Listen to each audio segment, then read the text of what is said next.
Bom, no vídeo de hoje vou mostrar para vocês um caso que é muito comum, principalmente para quem é servidor público aqui do DF. E por ser servidor público aqui do DF, como vocês sabem muito bem, vocês são obrigados a receber o seu salário por um único banco. E, infelizmente, tem muita gente que se encontra hoje em situação de superendividamento, ou seja, com empréstimos consignados na folha de pagamento e quando há mais margem na folha de pagamento, o que esse banco faz com você? Ele te oferece empréstimos pessoais debitados na conta corrente. E a partir do momento que você não consegue mais pagar as parcelas debitadas na conta corrente, que, diga-se de passagem, os descontos são compulsórios na sua conta corrente, e para vocês que já me assistem aqui há bastante tempo, sabem que vocês podem pedir a revogação dos descontos na conta corrente, mas isso é outro assunto, tá? Então, quando o banco debita na sua conta corrente e você não tem mais condições de pagar aquelas parcelas debitadas na conta corrente, o que o banco te oferece? E você infelizmente acaba aceitando, por falta de opções, você acaba aceitando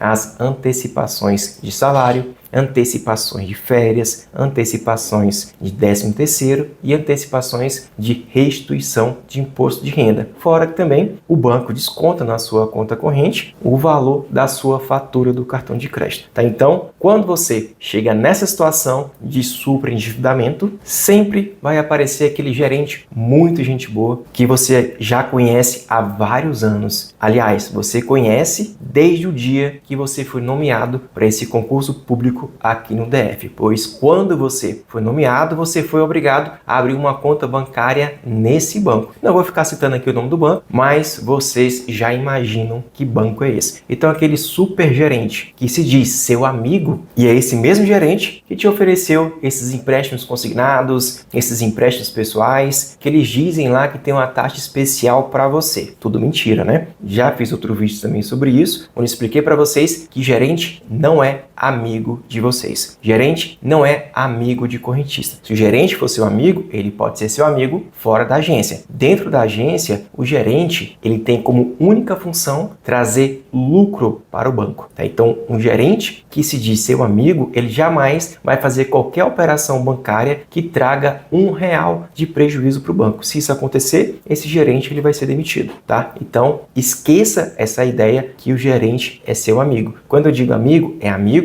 na parte profissional, entre você e seu gerente. Repito, fora da agência, ele pode ser uma excelente pessoa e até pode ser o seu amigo de verdade. Mas, na minha opinião, ser um amigo de verdade fora do banco, jamais esse amigo iria te oferecer empréstimos a ponto de deixar você super endividado. Um amigo de verdade, no máximo que poderia te ofertar como empréstimo e te alertando aí dessas consequências, é no máximo empréstimos consignados. Fora disso, essa pessoa, ela não é sua amiga. Por mais que você queira fazer um empréstimo, por mais que você pense, não, mas eu quero fazer, eu quero me endividar, por mais que, infelizmente, o consumidor tenha essa consciência, eu quero fazer empréstimo, eu preciso do empréstimo, eu tenho essa necessidade, eu não posso esperar o dia de amanhã. Isso é uma falha, inclusive, da nossa própria educação. A gente não teve educação financeira e a gente não sabe esperar o dia de amanhã. Então, infelizmente, muitas pessoas, por falta de educação financeira e também por falta do banco de passar uma melhor orientação, porque é obrigação legal também do banco, isso está previsto no CDC, tá? É obrigação legal do banco te oferecer empréstimos de maneira responsável. Se o banco te oferece empréstimos consignados com juros altos, se o banco te oferece empréstimos pessoais porque você não tem mais margem na folha de pagamento, houve aí sim uma falha do banco por oferecer empréstimo de maneira totalmente irresponsável. E quando isso acontece, terá consequências. E no vídeo de hoje, vou mostrar para vocês exatamente quais são essas consequências. Então vamos lá. Você chegou no banco já super endividado. Empréstimos consignados, empréstimos pessoais debitados na conta corrente, cartão de crédito com limite estourado, completamente sem salário. Então aquele gerente te oferece uma tal de renegociação. Vamos pegar todas as suas dívidas e vamos criar uma única parcelinha que caiba no seu bolso. Gente, primeiro que não existe parcelinha com esse banco, principalmente se você está super endividado. Na verdade, o que o banco te oferece é liberar um valor irrisório do seu salário. Então, você recebe 10 mil, está completamente sem salário, o banco fala, olha, eu te libero aqui um salário mínimo ou 2 salários mínimos para você pagar suas despesas e vamos aqui renegociar os seus contratos, onde você vai sair desse empréstimo aqui que você não consegue mais pagar, a gente vai quitar a sua fatura do cartão de crédito, a gente vai pagar suas antecipações que estão pendentes, a gente vai quitar esses empréstimos pessoais que você não consegue mais pagar e vai criar uma única parcela onde o prazo não vai ser mais 60 meses, que eventualmente era a sua contratação inicial, ou 96 meses, que seria a sua contratação inicial, mas vai ser um prazo aí de 120 meses, que são 10 anos. Ou vai ser um prazo aí de 20 anos, 240 meses. Então você troca uma dívida que eventualmente iria pagar em 60 meses, então o gerente vem com esse parcelamento aí em 10 ou em 20 anos. E na verdade, gente, não é uma proposta. Eu costumo dizer nos meus processos que isso aí é uma imposição. Me diz vocês que estão desse lado aí do correntista. Você chega no banco, ou o gerente ligou, você está completamente sem salário. Já está muitas vezes aí com saldo provisionado para descontar no mês que vem sobre o salário que você sequer recebeu. Se você está nessa situação, o gerente te liga, ou você vai até o banco para tentar resolver essa situação e o banco te apresenta uma renegociação para você pagar em 20 anos ou você pagar em 10 anos. Que escolha você tem? Você acha que vai chegar no banco e você vai falar, olha gerente, eu não quero não, esse juros está muito alto. Olha gerente, essa parcela fica muito pesada para mim, não vou aceitar não.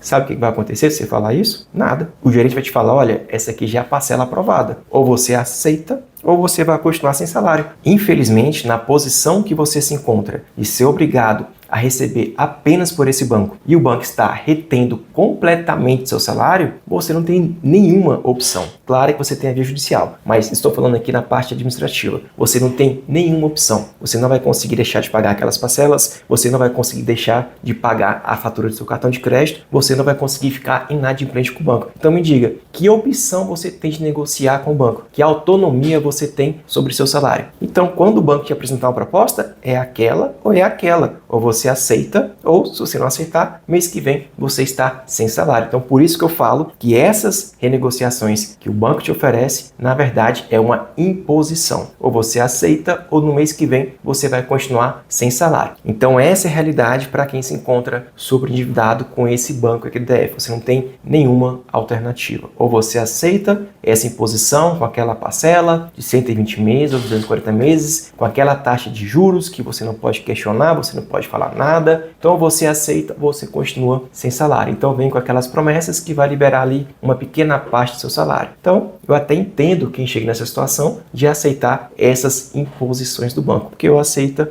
ou vai ficar sem salário e vocês precisam se sustentar, vocês precisam manter a sua família e dessa forma, sem salário, trabalhando e sem salário, não tem como. E mesmo que você questione o banco, olha, o banco não pode reter meu salário, mas você vai parar para pensar, gente, o banco já está retendo seu salário. Então você pode argumentar o que quiser com o seu gerente, que infelizmente o gerente vai continuar sem qualquer tipo de autonomia também e o banco vai continuar retendo o seu salário. Ah, mas o salário é impenhorável. Sim, o banco melhor do que ninguém sabe que o salário é impenhorável, mas o banco se baseia numa cláusula contratual que quando você contratou aquele empréstimo, você autorizou o banco a descontar na sua conta corrente, na sua conta salário, que deveria ser ilegal esse desconto, e de fato é ilegal, na sua conta poupança ou em qualquer aplicação que você tenha junto ao banco. Então, gente, essa é a realidade e o banco, melhor do que ninguém, o banco tem excelentes advogados trabalhando por esse banco e o banco sabe muito bem que não pode fazer isso. E também tem juiz que sabe muito bem que o banco não pode fazer isso, mas infelizmente é uma realidade com milhares de pessoas aqui no DF, tá? Então não adianta argumentar com o banco que nada vai mudar. O banco vai continuar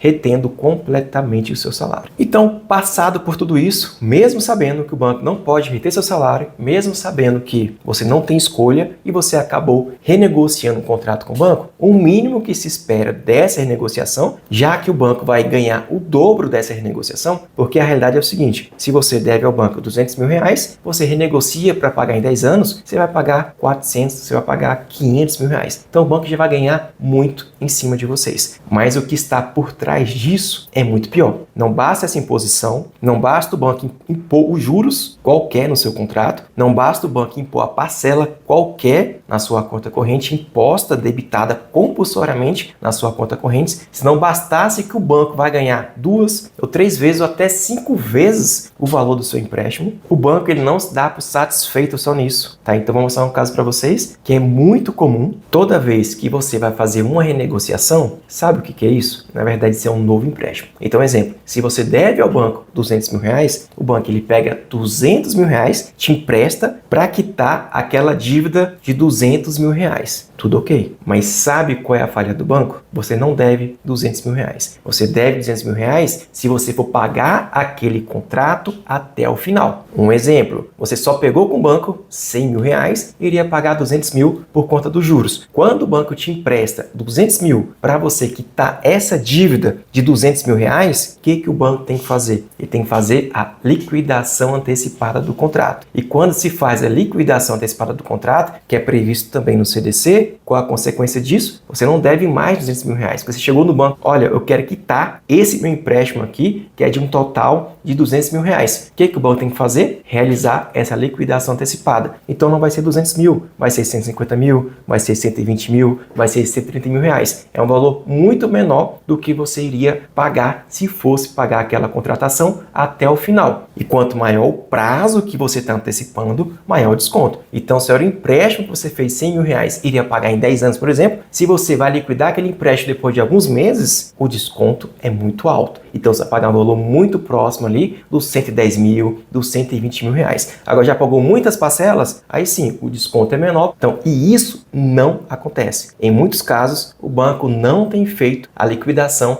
antecipada do contrato. Então veja só, vou mostrar para vocês aqui um caso real, onde o correntista foi obrigado a renegociar as suas parcelas junto ao banco e olha só o que aconteceu. O valor líquido das suas dívidas era em torno aí de 116 mil reais, que é essa informação aqui. E o valor bruto do empréstimo, porque tem seguro prestamista, tem impostos também, que são incluídos aqui no contrato, no final a sua dívida saiu de 115 mil e foi para 135 mil reais, que é essa informação aqui. Olha o tanto que essa dívida aumentou. E veja aqui os contratos que foram repactuados, os contratos que foram renegociados junto ao banco. Olha a taxa de juros de 1,65%. Então, veja só nesse caso. Esse cliente aqui, segundo o contrato, ele devia, para pagar esses empréstimos aqui, ó, que estão previstos aqui, ó, tudo do contrato, é empréstimo consignado, esse aqui é um cheque especial, esse aqui são os empréstimos pessoais. Ele, para quitar esses empréstimos, ele devia 115 mil reais. Ou seja, significa que se ele fosse pagar essa contratação até o final, ele iria pagar 115 mil reais. Então, ele não deve 115 mil reais, porque ele está fazendo um empréstimo aqui do valor de 115 mil, que na verdade aumentou para 135 mil, para ele poder quitar esses empréstimos aqui com o banco, que é através dessa renegociação, que é o refim. Então, qual que é o correto? Que eu expliquei para vocês, o banco fazer a liquidação antecipada desse contrato. Então, se é 116 mil que consta aí que ele deve, se ele fosse pagar até o final da contratação, então refaz o cálculo da dívida e é um valor bem inferior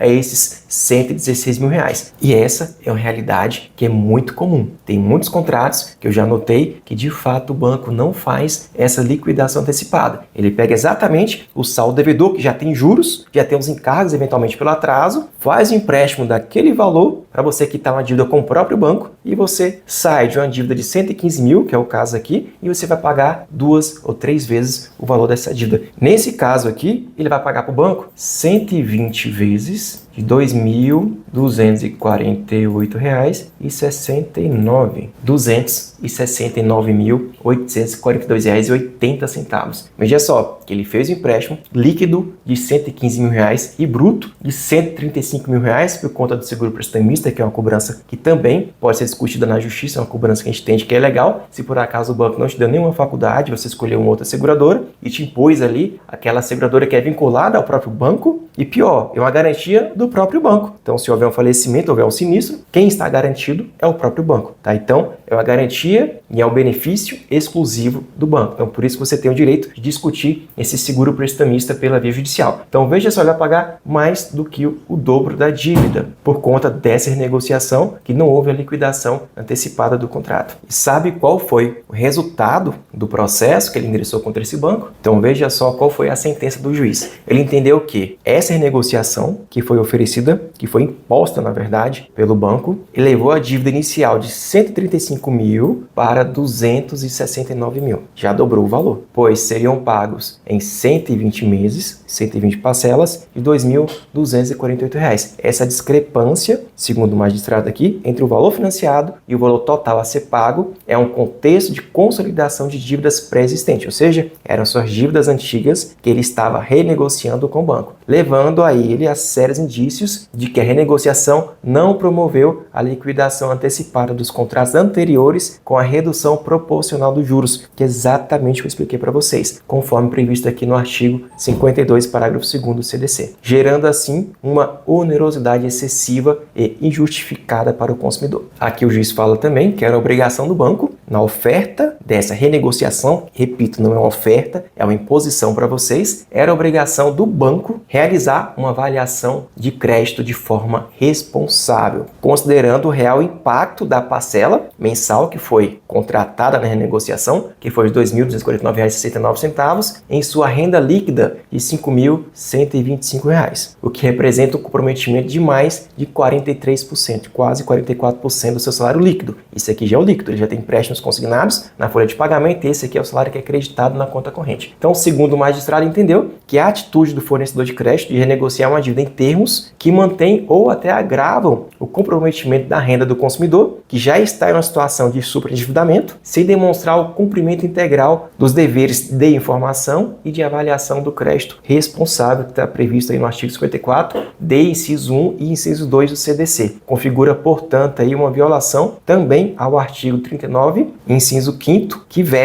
veda a exigência de vantagem manifestamente excessiva. A vantagem é excessiva não apenas pela possível elevação desproporcional do valor total da dívida, mas também pela imposição, que eu falei, imposição de uma prestação que manifestamente inviabiliza a recuperação financeira do consumidor, comprometendo também o seu mínimo existencial, o que torna aqui um fato jurídico superveniente, apto a ensejar a revisão do contrato conforme previsto o artigo 6º, inciso 5º do CDC. Ele aqui também cita a lei do superendividamento, que é a lei 14.181, que diz o seguinte: o objetivo da lei é proteger a dignidade da pessoa humana e o mínimo existencial do consumidor, conforme o artigo 54A, parágrafo 1º do CDC, garantindo a preservação da renda para o sustento próprio e também da sua família. Logo, o contrato de renegociação deve ser um instrumento de desendividamento, é uma palavrinha nova aqui, e não de aprofundamento do endividamento. Então o juiz entendeu que a conduta do banco deixou a pessoa ainda mais endividada, sendo que deveria ser o contrário, deveria retirar ele desse endividamento. Ele usa aqui a expressão desendividamento, tá? Então ele entende que houve grave violação ao artigo citado aqui, logo deve atrair a sanção do artigo 54D, parágrafo único do CDC. E aqui ele vai explicar qual vai ser a pena do banco. Qual vai ser a pena do banco? É a seguinte: o mencionado dispositivo, que é o 54D, parágrafo único, estabelece o seguinte: confere unicamente ao magistrado a faculdade de intervir judicialmente no contrato de crédito, autorizando a redução dos juros, dos encargos ou de qualquer outro acréscimo principal e a dilação do prazo de pagamento previsto do conteúdo original, considerando a gravidade da conduta do fornecedor e as possibilidades financeiras do consumidor.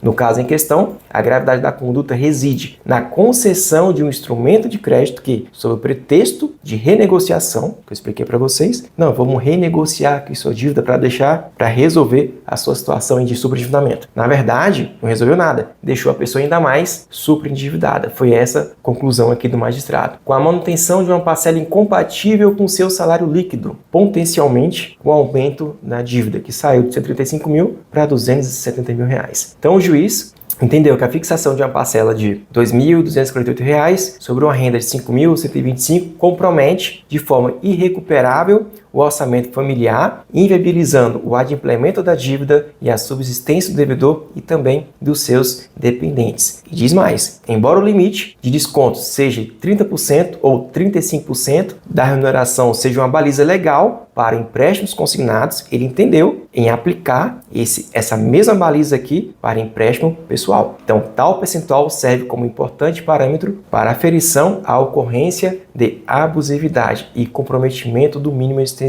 em operação de crédito não consignados ou resultantes de renegociação, que é a inovação. Então, diante disso, o juiz deu provimento aqui, julgou procedente seu pedido para que o saldo devedor remanescente da sua dívida seja recalculada, aplicando-se a sanção do artigo 54D, parágrafo único do CDC, de modo a reduzir os juros e dilatar o prazo de pagamento para que a nova parcela mensal, limitada a 35% do seu salário líquido, seja suficiente para quitar um novo saldo devedor em um prazo razoável. O que o juiz também não quer aqui que fique uma dívida impagável, com prazo de 250 meses, 300 meses, 400 meses, 500 meses. Então veja que essa aqui foi a solução adequada para esse caso. O autor conseguiu demonstrar que houve uma falha do banco ao não realizar essa liquidação antecipada do contrato, logo deve ser aplicada essa sanção do artigo 54D, parágrafo único do CDC. Então esse aqui é um correntista que ele vai ter certamente aí a redução das parcelas mensais e também a redução de forma significativa